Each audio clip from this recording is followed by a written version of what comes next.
Hello everyone, today we are breaking down Season 3, Episode 8, The Cost of Chaos of The Witcher. But before that, I want to say thank you for the people who have watched my Season 3 videos. It really does mean a lot to me. I know Season 3 hasn't been great, but I'm glad some of you have found these videos helpful. So without further ado, let's get to it. We are with Geralt at Brokilon. He is still recovering from his wounds. The elf Milva is seemingly the one in charge of taking care of him. She brings him food, but he says he doesn't want it. He is still sad about what happened and he feels like he failed Ciri, so he's basically sulking about it right now. Jaskier enters the tent to give Geralt the latest gossip on Nilfgaard. He says that a royal carriage has been seen traveling. So last episode it was revealed that Nilfgaard has found Ciri, so Emhyr will be going to greet his daughter in person. Geralt, after hearing this, decides he is going to go after Ciri. He tries to get up, but the pain is too much. Milva comes in saying you have to let us help you first. He has a broken back and leg, so he will be bedridden for a while without the help of the Dryads, even with his ability to heal fast. Geralt decides to let them help him. Some Dryads come in, they burn some incense, and they pour some liquid on Geralt's leg where it is broken. This should help speed up the healing process, but nothing happens. Apparently, the healing waters are meant for natural beings, not mutants. So Geralt's body rejected the medicine. Geralt gets out of bed and tells Jaskier they are leaving, so the healing waters must have worked a little bit. He is moving around now. Geralt can hardly stand and has to use a cane to walk.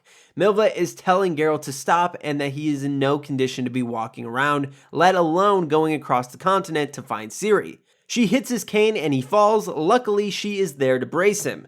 She says he would be dead now if this was a true threat. She is just trying to prove to Geralt that leaving now would be futile. He would end up dead before he left the forest. We are now with Yennefer. She is meeting Krakencrate, who is like an uncle to Ciri. His uncle Aist was married to Queen Calanthe, Ciri's grandmother. Krakencrate is the Jarl of Skellige, which means he is the commander of their military force. Yennefer is still looking for Ciri. She wants to know if there has been any sightings of the girl. Krakencrate tells her that a rumor has been spreading in the south that Ciri is heading to Nilfgaard. Yennefer is not happy to hear this. Yen believes that if Ciri is heading to Nilfgaard, that Vilgefortz must have captured her. We know from the previous episode that is not what happened, just some random blokes found her. Krakencrate says if Ciri does side with Nilfgaard, they are obliged to join her. They don't want to, but Ciri is the princess of a bunch more vassal states. Krakencrate believes the lords there won't put up a fight, which means they will join Nilfgaard. Then Skellige could be on the chopping block if they don't join up with them. Yennefer says she won't let Nilfgaard get Ciri. She believes she knows where Vilgefortz may be hiding the girl. We are with Yennefer and the rest of the mages from Aretuza, so there's Triss, Kira, Tissaia, Sabrina, and Margarita. They're at the castle where Geralt found fake Ciri earlier this season. Alright, so this castle is located in the southern part of Redania, which is north of Aretuza, which is way far north of Nilfgaard. It's basically on the other side of the continent. Krakencrate said the rumor was bubbling up that Ciri was heading to Nilfgaard. So why would Yen think Ciri would be this far north instead of heading to Nilfgaard? No idea. Also, Vilgefortz knows they know about this castle. When Yen and Geralt were accusing Stregobor in episode 5, they brought up fake Ciri, Terran. So Vilgefortz knows they were there. Why would he bring her here of all places? Anyways, the mages head to the basement where they find the body of the creature Geralt killed when he was there.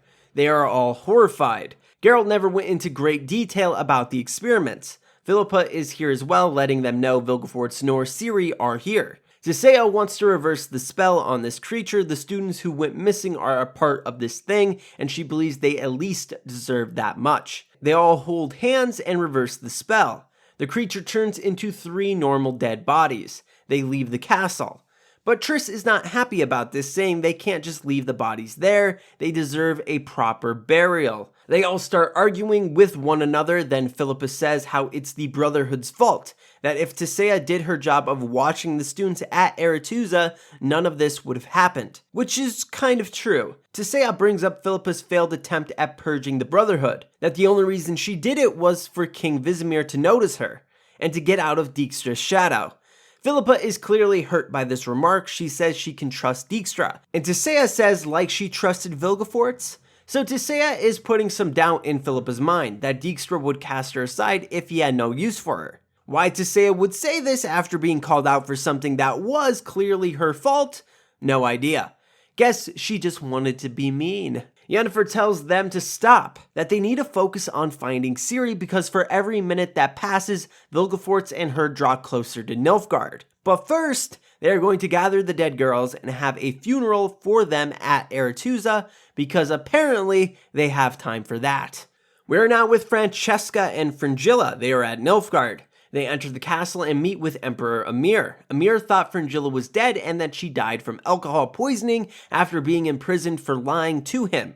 But she didn't. She escaped and then helped Nilfgaard break up the Brotherhood of Sorcerers, securing a victory for Nilfgaard, which Emhyr is happy about. Francesca and Fringilla give Emhyr their proposal, that they need to secure Cintra's ports to gain control of the Yaruga, to cut off Temeria's most critical supply chain, which would weaken them greatly and allow Nilfgaard to get a stronger footing in the north. Fringilla and Francesca want to basically be put in charge of Cintra as imperial governors. Ciri will still be queen there when she arrives, but they will be there to make sure Nilfgaard's best interests are in mind.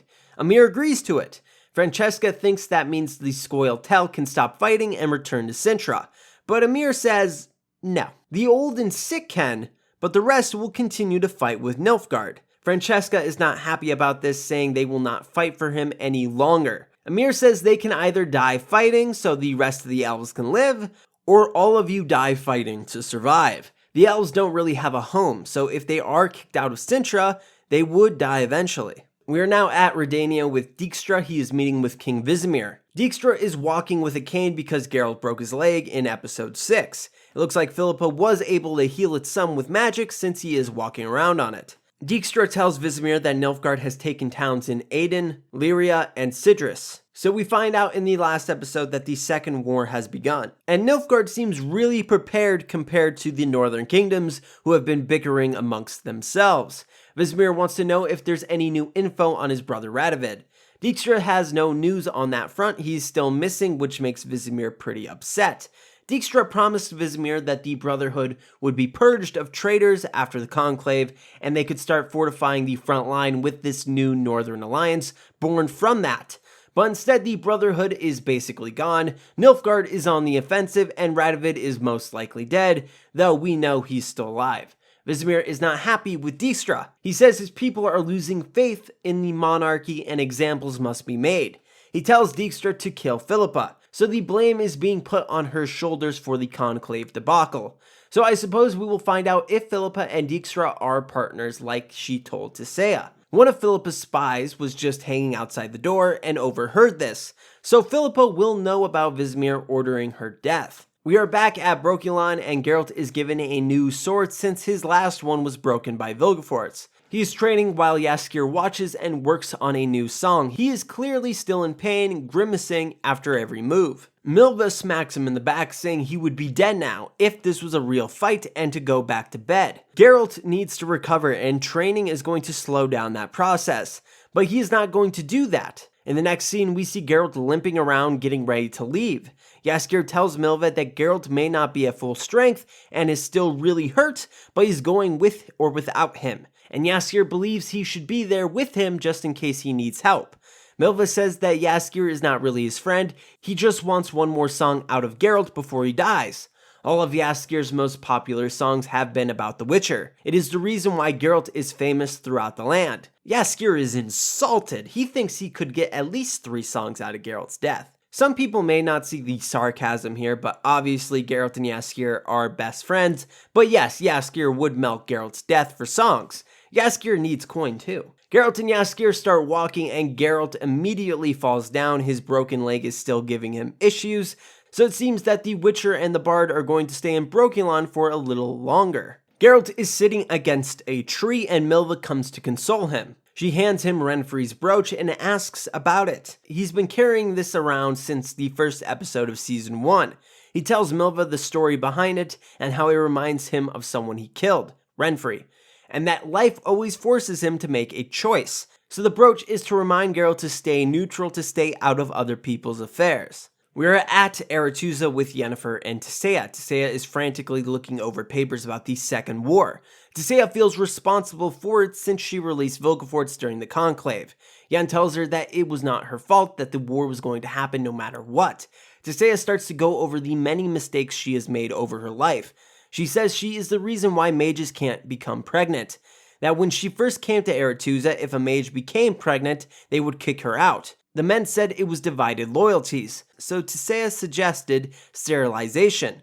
To get rid of this problem, the men called her bold for coming up with such an idea, which then got her a seat at the table. So it was never about having more power or having a clearer access to magic. It was trying to get the men of the Brotherhood to take the women more seriously. Men in the books are sterilized as well, so I don't know if they are in the show or not. Yennefer tells Tissaia to stop feeling sorry for herself, that this isn't her. Yen then says everything she has done, everything that has been done to her, the only reason she survived was because of Tissaia's faith in her.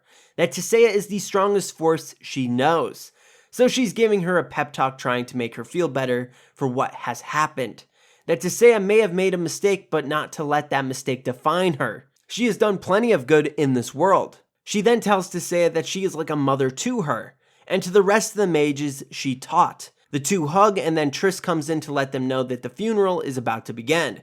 Yen heads out. Tissaia is going to clean herself up a bit before she heads down. We then get to see the funeral procession, and we have a voiceover from Tissaia. She is writing a letter. She says how chaos always has a consequence. It is one of the first things you learn. There is a cost to magic. We see Tissaia do the lift the rock and the flower dies exercise. This is a callback to season 1 episode 2. It shows the cost. To use magic, something else has to be drawn from. The earth, water, or air. And the flower dies. Tissaia continues in her letter that one of the bright spots of her life was teaching Yennefer, her daughter. So Tissaia has embraced the mother-daughter dynamic with Yennefer. You'll love to see it. She goes on to say that she would love to see the next leg of Yen's journey, but she can't. There is a price she must pay. So this is a suicide letter. Yen at the funeral procession feels a pain in her wrists. She believes she knows what happened. Yennefer runs into Tissaia's room and finds her laying dead on the floor with her wrists cut open. She killed herself because she believes the destruction of the Brotherhood was her fault, and the only way to pay for those sins was with her death. Yennefer slit her wrists in season 1, and I believe Tissaia was the one who healed them, which is why she was able to sense it. Also, she has a special connection with Tissaia. We are now at Brokilon, and Yennefer has arrived. She is here to meet Geralt. Yen tells Geralt how sorry she is. She couldn't find Ciri. But Geralt says it is his fault. He let Vilgefortz beat him. He couldn't protect her. Both are taking the blame for what has happened. Yen tells Geralt about Tissaia's death. She then asks, who do we have to lead the mages now? Geralt says they have her. That Yennefer will have to lead them now. So Yennefer is going to have a bit of a new role. She never wanted anything to do with the Brotherhood, and now she's going to be leading them. Geralt says he has to find Ciri and asks Yennefer to heal him. That the Dryads did what they could, but he needs the magic touch. Am I right? Yennefer puts her hand on Geralt's broken leg and says a spell healing him. Why Triss didn't do this earlier when she brought him here?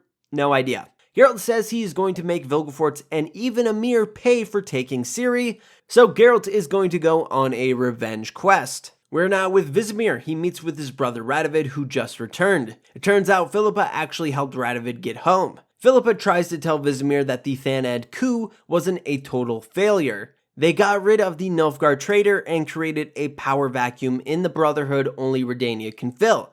Vizimir responds by saying the Brotherhood is in shambles and so is the North. So Philippa isn't going to be able to talk her way out of this. Philippa says she has a new plan for Redania and leaves the room.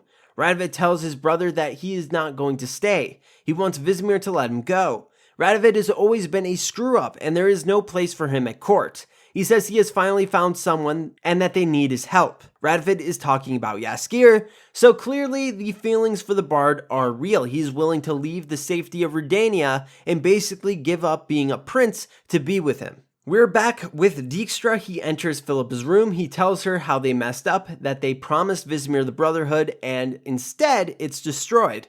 Philippa is standing back from Dijkstra. She knows Vizimir ordered him to kill her.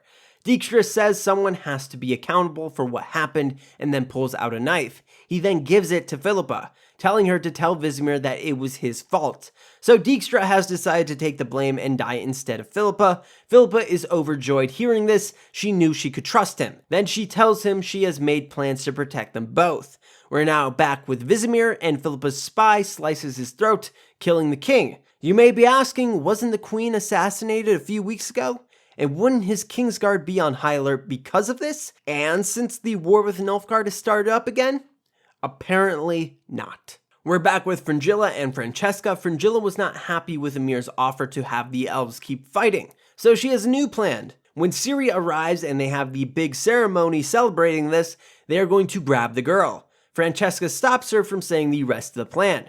She says they have sacrificed too much already, that she is going to take Emir's deal. She can at least save some elven lives with it. Fringilla then lets us in on a secret that their proposal to Emir was a lie. They never had any intentions of staying at Sintra and being under his service again. They want to use Ciri to use the monoliths so they could leave this sphere and go somewhere else. Francesca says no. She will not risk her people's lives going to some unknown sphere. You have to remember that these spheres could be full of monsters or have nothing there. They could end up like the Wild Hunt, stranded. Yes, Emir's deal isn't great, but at least some of her people will live.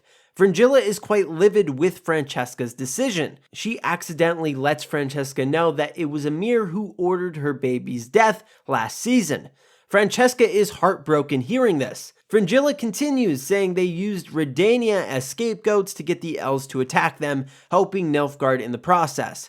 Francesca is quite mad at Emir and Fringilla as well. She knew about this and said nothing to her. Fringilla says they can make Emir suffer, but she has to trust her. Francesca has had enough of her lies. She vows to make her and Emir suffer for what they've done. We're back at Redania, where Vizimir's body is discovered. Dijkstra and Radovid enter the room, shocked by what they see. Dijkstra says to lock down the castle. Radovid wants to know how this happened. I'm honestly surprised he isn't suspicious of Dijkstra or Philippa of this. They did have the queen murdered. Philippa says they have to move quickly to make sure their enemies don't capitalize on this tragedy. She then grabs the crown and hails Radovid as King Radovid. Dijkstra does not look happy about this. Yes, Philippa saved his life by killing Vizimir, but she planned this behind his back. She's dangerous, and he is probably wondering if he can trust her or not. We're at Aretuza with some of the remaining mages. Their plan is to kill Vilgefortz and find Ciri, so basically they have the same plan as Geralt. We're back at Brokilon. Geralt is training against two dryads to see if he's back in fighting shape. He takes care of the two rather easily. He tells Jaskier they are leaving now, and this time it's for real. We're at Nilfgaard with Emperor Emir and Vilgefortz. You may be wondering what happened to Vilgefortz's face. Well, he shaved his beard. And when Ciri left Torlara, using the monolith, an explosion happened which hit Vilgefortz, causing his face to be disfigured. They're having Ciri's welcoming party. She walks into the throne room.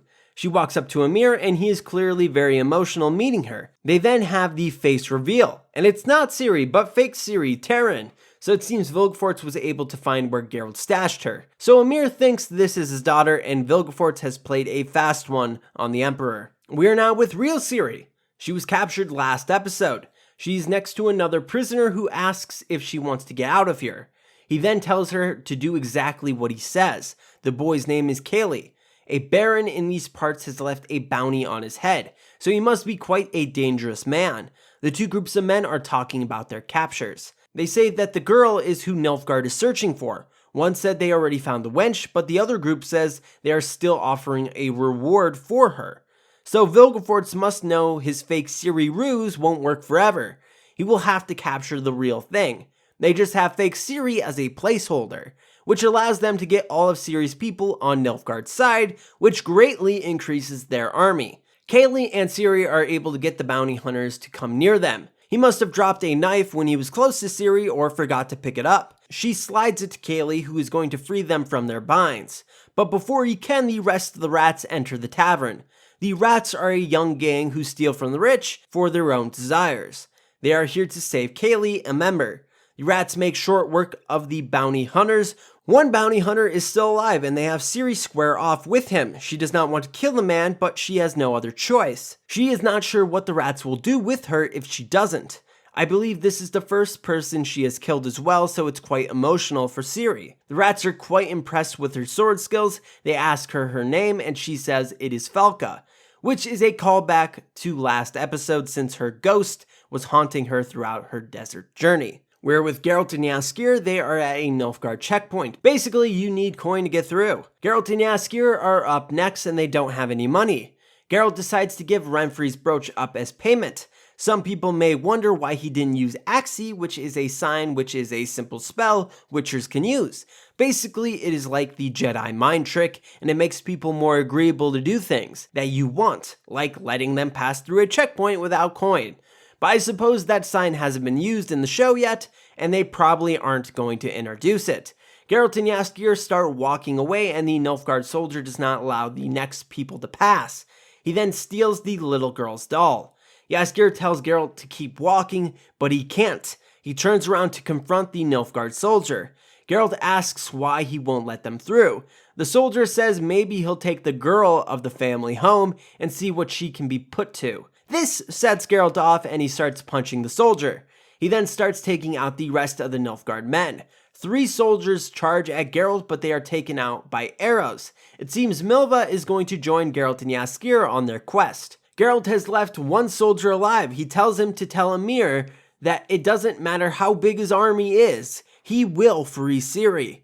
The 3 grab horses and head towards Nilfgaard. Geralt still leaves Renfri's brooch behind. The brooch was a reminder for Geralt to stay neutral, not to worry about other people's affairs. His intervening for the family just now means he's done being neutral. He's going to do what he thinks is right. So he no longer needs the brooch. He is leaving that philosophy and that past behind him.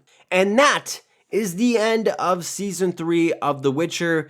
It was something, I'll say that much. I'll have a full review up on it, hopefully sometime this weekend. But what did you guys think of it? Leave it down in the comments below, and if you want more Witcher content, please subscribe and like the video. Check out the Twitter link in the description below, and as always, have an awesome day.